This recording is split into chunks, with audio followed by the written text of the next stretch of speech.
What I normally do is after the second test, I give out a summary sheet of grades because I could just get Excel to plop it in the Word. And I give it to you, and it has the homework you're missing, the homework I think you're missing, your current grades, so you can see where you stand and also correct me if I'm wrong, because sometimes I'll forget to put quiz corrections in there. Any class you're in, you should always look at your stuff in the teacher's computer. Trust me, my God. Because people have put 86 in a 68 for me. I'm like, yeah, okay, thank you. So yeah, double check that. Anything else? Anything from homework? Or just general questions?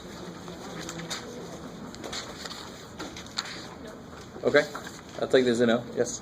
So a little quick review over what we talked about last time. I like that you have to straighten the wall sometimes.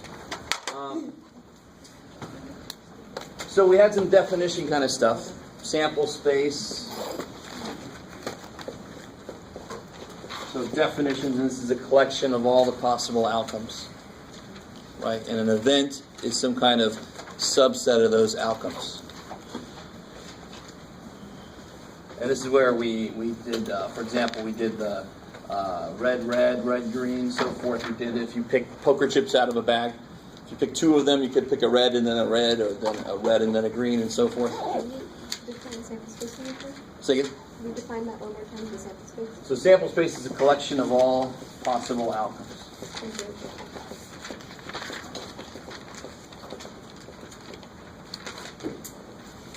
you. And in an event, so a sample space for, if I had red, green, and blue poker chips, and I picked two of them out, you could do it like this. The first draw could be any of the three.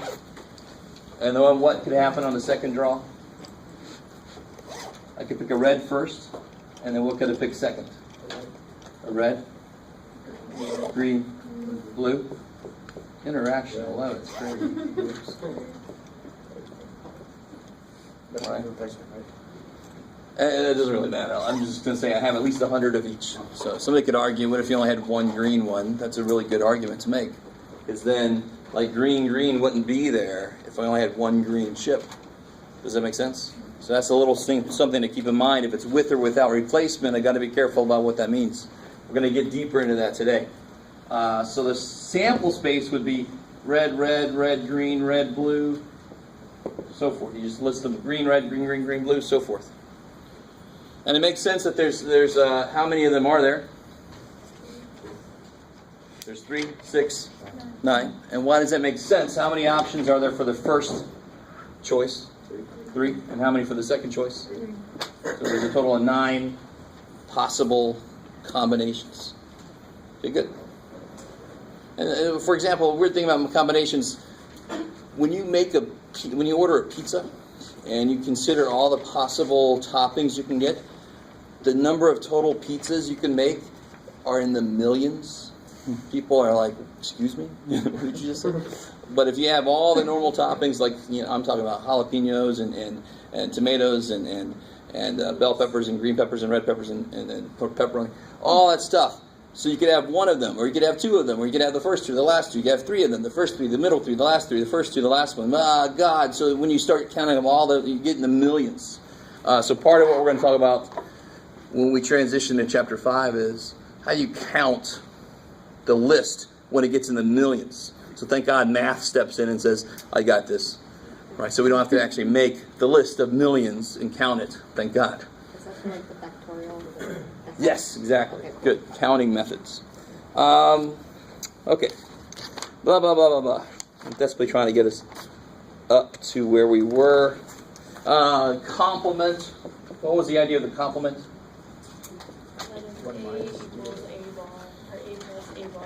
Okay, so probability of A. What's probability of A bar? A bar just means not A. Right. So if I add up the probability that A happens, then what's A? It's some event. Plus the probability of not A, I've got to get 100% or 1.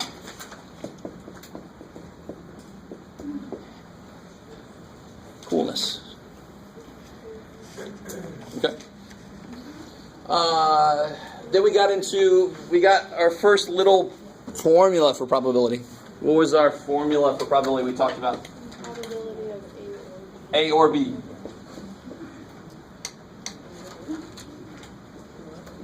And what's that probability for? Probability of A plus probability of B subtract probability of A and B. So remember, this was when I had kings or clubs. And I'd add the kings to the clubs, but I had to subtract the one that's both the king of clubs, or else I'd end up with more. So if I counted, I'd end up with more clubs than I actually have, or more kings. That wouldn't make any sense. I have to subtract the ones off that I counted twice. Now what's weird, I want to say this. The formulas for probability sometimes get in our way. Very often, if I give you the ability to count a situation, now if I give you a chart and I start asking you questions, you almost certainly will not use this formula directly. You could. We're going to learn the formula for and today, and that one especially gets you in trouble. If you can count the situation, you should not need it, and in fact it'd be easier if you did not use the formulas. You don't hear that very often from a math person, right? But it's just the truth. The formulas try to cover all the possible bases. Well, if I got a very specific situation sitting in front of me, it should be easier just to look at that and work with it instead of trying to use some super general thing. Okay, maybe. So what I want to do is I want to continue that list. The next thing I want to figure out is, what the hell is this? How do I figure that out? And where the hell is my eraser? All right, my high-tech eraser. Spare every expense. Okay. We didn't go through that last time? A and B? Mm-hmm. Hell no. Okay. We don't have a formula for that, do we? No. If you do, you've read ahead, which is good. Cheers. All right. But I haven't given it to you myself. And I sort of indirectly gave it to you, though. But really, really indirectly. So here's what I mean. Let's say, do you remember, let me see if I can make a little quick example. So remember we had men and women? Yeah. Yes, no, maybe so. Who has the numbers that were there? 7, 5. You going this way? 11, 3, 5, 14, and 1. Okay, cool. And then we added up. So this is really quick. If you missed the other day, this is good to get because I told them that I love this kind of problem. Right. It's not the only kind of problem I love, but you know this is going to show up on the quiz, period. I'm going to give you a chart. It's going to have numbers from the survey you guys filled out. I'll compare men and women, or I'll compare political ideologies, whatever the hell I want to. Right? I can't remember if anybody told me they were a Jedi this time around. But, so here I got 12, 25, 4, 21, 20, so a total of 41. Does that sound familiar? Yep. Good. All right. Does everybody who wasn't here see where those come from? No. Shit. So here, total men would be 7 plus 11 plus 3. That's where I got 21 from. There's 21 total men. They said these several things, but they're still men. And there's a total of 12 people that said yes. And so forth. So I just total all the columns and the rows. And then how many total people do I have? 21 men and 20 women, 41. Or 12 yeses, 25 no's, and 4 maybes. That also adds up to 41. Just don't make it 82. Don't count everybody twice. Right? Okay, cool. Maybe. So just to build us back up to where we were, I could ask you several quick questions. Like, what's probably somebody said maybe. If I pick somebody at random. 4 out of 41. Yeah, 4 out of 41. All right, so I can ask you very basic questions. I can ask you slightly more interesting questions. Probability of man or yes. And here's where you can be smart. 7. How many men are there? 21. How many people that said yes that I haven't counted already? 5. So 26 total people, right? So you don't have to use the formula directly, but here the formula wouldn't kill you too bad. If you did 21 plus 12 minus 7, because you would have counted these people twice, right? But either way you do it, you're going to end up with 26 out of 41. Now here's the key. Here's the kicker. Here's where we kind of left off last time, if I remember correctly, was with the idea of the given. The bottom is always going to be 41. You could maybe reduce it after that, however you get it. But it's always going to start off as the total of everything. The only time it's not going to start off that way is if I give you more information. If I told you the person was not a woman, I'm not talking about 41 people anymore. I'm talking about how many people? 21 people, right? Because it must be a man. You with me? So if I said probability, if they said maybe, given man.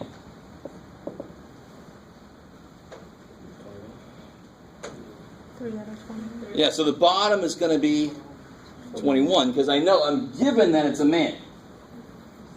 Right? So it's out of 21 people. Out of those 21 people, how many said maybe? 3. And that happens to reduce to 1/7. Yay. How you guys doing? You guys all right? For the second one, you subtracted, you added the yes and the men, and then you minus I 7. could, yeah, I could say 21 plus 12. So that's sort of using that formula directly. Minus everybody that did both, who was men and said yes, 7. Okay. And that would be 21 plus 5, which is 26, yeah. Or, again, 21 men, 5 yes people I haven't counted yet, that's 26. You can just more directly count. Coolness. Do you notice how I haven't given you a formula for the given yet? Right? It's just something we can look at and figure out. But we still need a formula for those cases when I don't give you stuff you can count. I still need a formula. So let's figure out where the hell all this stuff came from. 21 is not difficult to understand. What was 21? So that was the given, right? So the given number would go on the bottom, which makes sense. If I know it's a man, the number of men go on the bottom. Where did the top come from? Yeah, who were these people? The men, they were a man, and, you see how I have to sneak the word and in? English language kind of covers it up. They were a man, and they said maybe. So the formula for given, I was about to do that. In case I do the symbol for given, let me do this up here. Probably A given B. The symbol for it is like that. People look at that and think it's divide. No, it's given. So don't divide A and B. It doesn't make any sense. Because A and B are situations. So what is man divided by yes? If you can, it's pineapple, obviously. I don't know what the hell that is. So what did I do to get there? I did, on the bottom went, now here's where you're going to have on the bottom went a number of men, right? Just go with me. So on the bottom went the probability associated with the given. And on the top went the probability associated with the A and B, right? You have to be both. So if I told you it was a man, the only way you could have said maybe is if you were somebody who said maybe and you're a man. So if I told you it's a man, the only way you could have said maybe is if you were in the intersection of man and maybe. You have to have been a man, right? So that's why the top is. So that is the formula for A given B. Do you see how the formula, now was that really difficult to get? No. That ratio? No. Hell no. But if you look at the formula first, it's a little more complicated, right? Mm-hmm. But that is actually what we did. We saw their intersection over the men. Now, here's the very simple algebra that you'll see in this class. In front of us, we have the way to figure out a formula for and. We just have to solve what I just wrote for and. So how do I do that?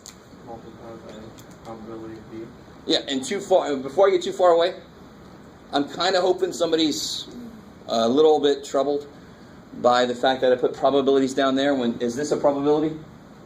No. No. But what is the probability of man? 21 out of 41, right? And what's the probability of man and maybe? 21. Man and maybe is 3 out of 41. Not given, just man and maybe. So 3 out of 41. What would the over 41s do? Cancel. That's why I can look at it as the pure probabilities of them. Because their denominators would cancel anyway. All right, how we doing? Semi-decent. So far. So again, real quick little visual. If I have A, I have B, and I tell you that B happens. What's the only way that A could have happened at the same time? Is if I'm in here. Exactly. So that's why it's the intersection divided by the new total. Okay, maybe. So now somebody told me, algebraically, I just have to multiply this guy up to solve, right? So probability of A and B equals probability of B times probability of A given B.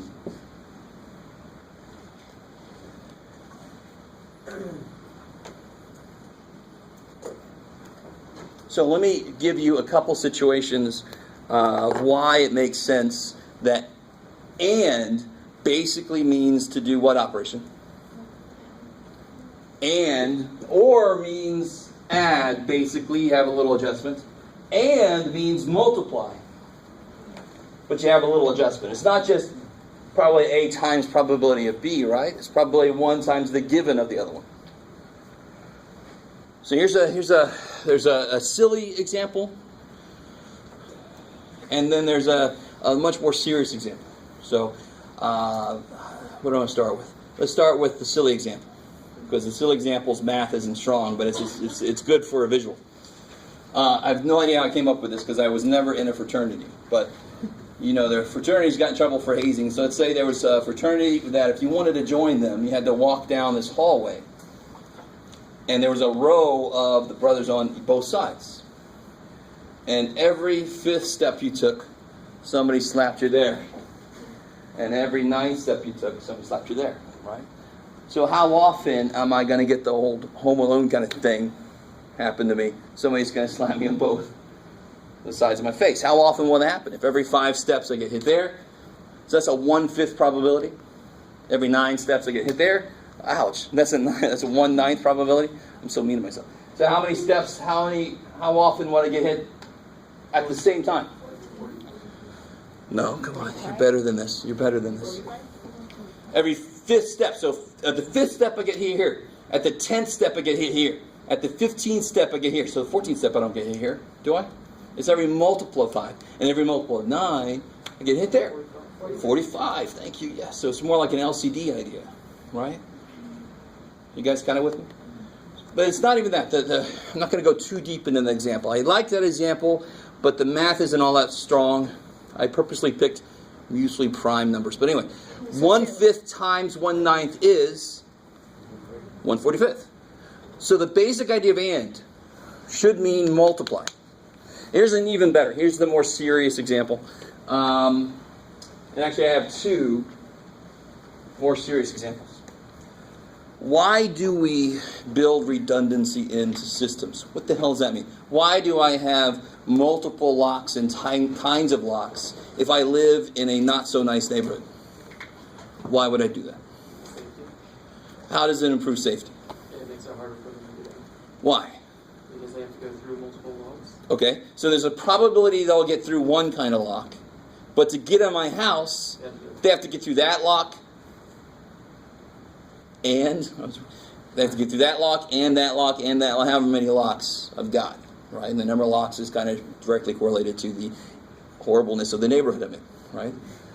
And trust me, in my graduate school days, I definitely lived in some 3-4 lock neighborhoods.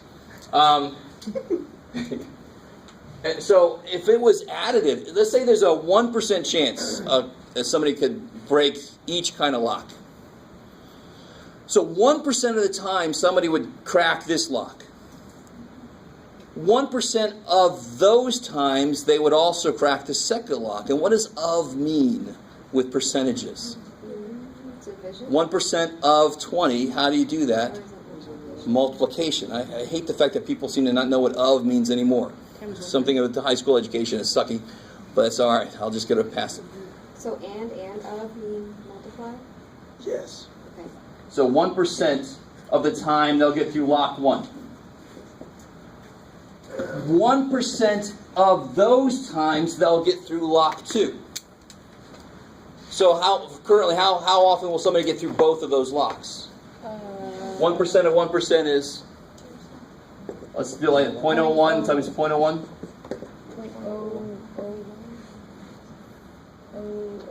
Well, let's see, 1, 2, 3, 4 decimal places, right? 1, 2, 3, 4. So 0.01% of the time they'll get through both of those two locks, right? You got it with me? And of course, if I'm in a worse neighborhood, somebody's going to try more often. That's why I build in more redundancy. The more often somebody tries, the bigger chance they have to get in. The more chances they give themselves, right? It's like buying more and more lottery tickets. You're still going to win because the odds are horrible.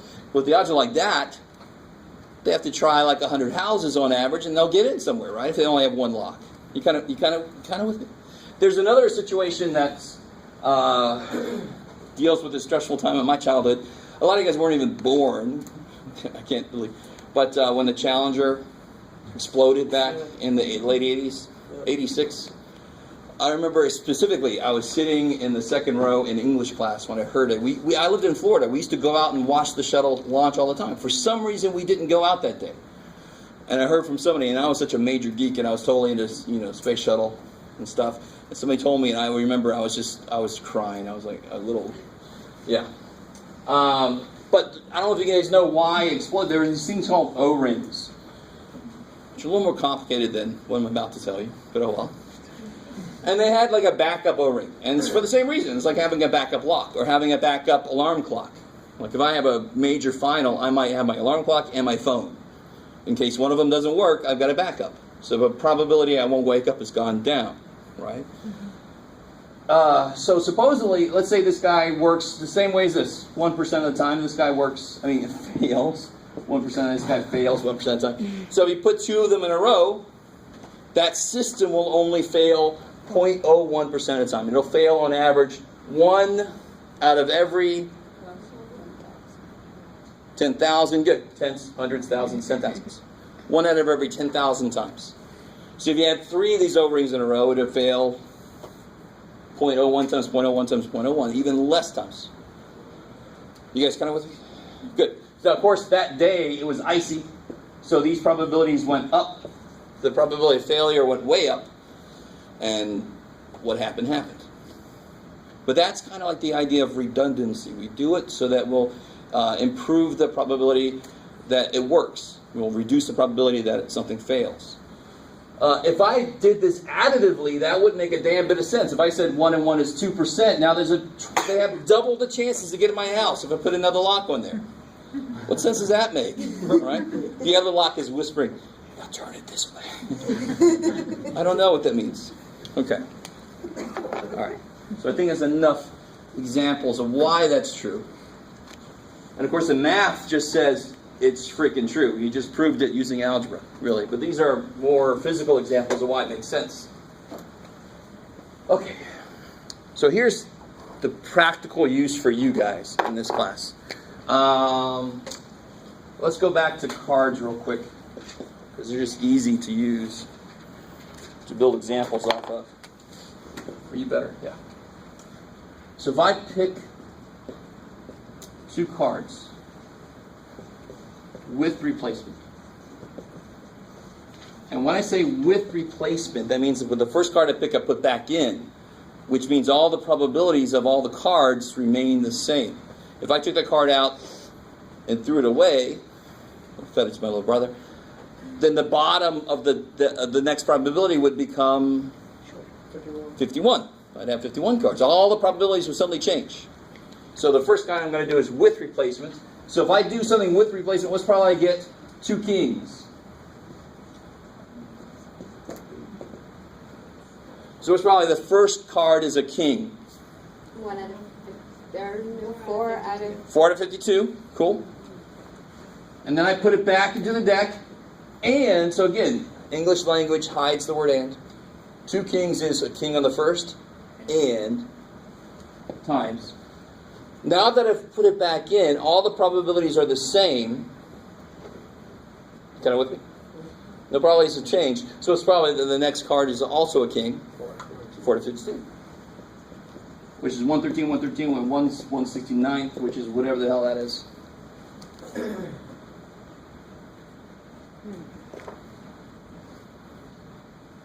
guys sort of with me? So now if I do that same thing, but this time I do the same thing without replacement.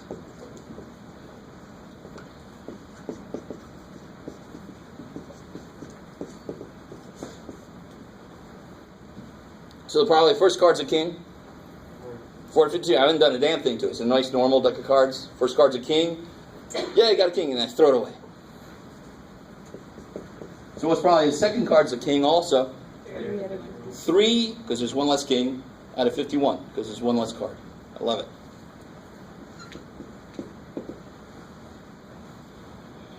And then whatever the hell that is. So what is this? Somebody help me out. What is this as a percentage? 0.0144. So 1.44%? And what's this guy? 0.0045. 0.0045? So 0.45%. 1 over 2.1. Okay, good. Thank you. Why does it make sense that the probability went down here?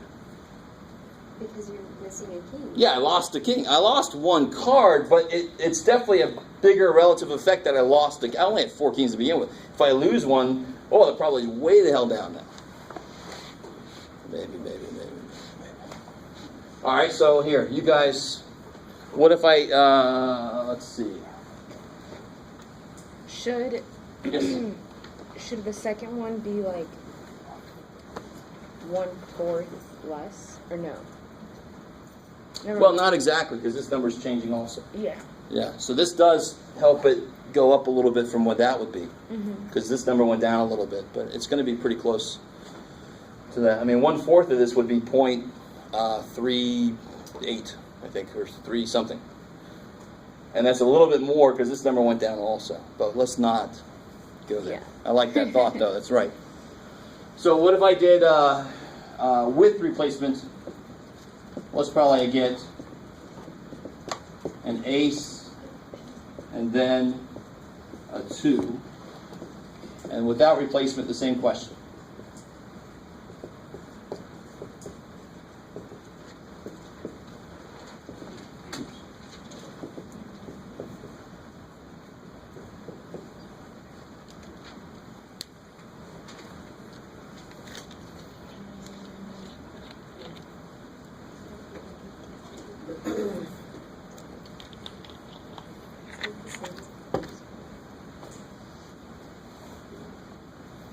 First one is. No, that's what I'm saying. That's the second. No, no.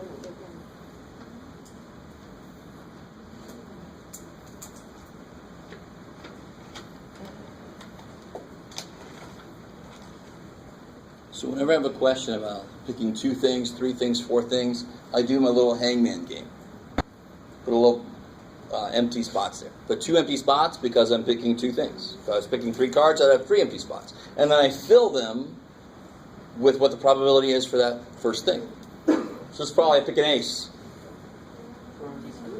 4 to 52. I put it back in the deck, right, because it's with replacement. Let's probably pick a 2 now.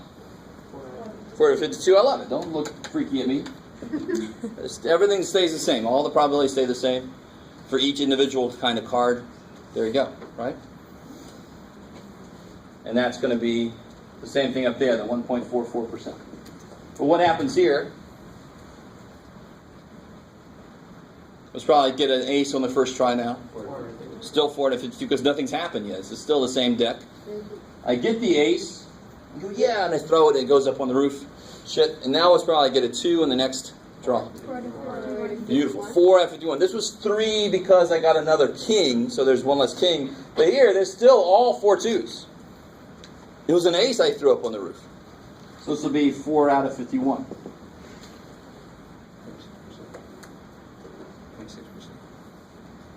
0.6%. Wait. Well, it should be. Is it? Then I question this. Is this right? 0.6%.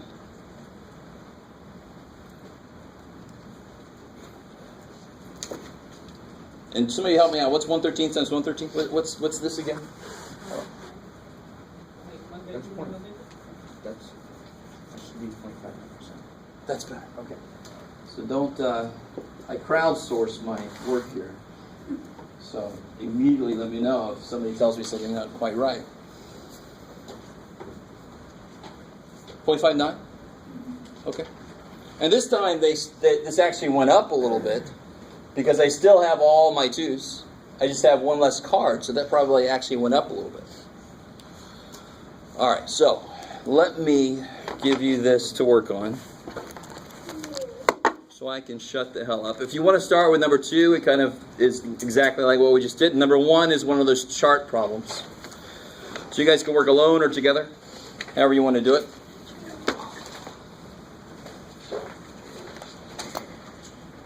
This is confusing. It would make sense. Yeah, I need to do it. It does make sense eventually. It makes sense. Not supposed to make sense. Of course it's supposed to. It's probably supposed to make sense. But we probably just won't make sense. There's a chance. There's always a chance.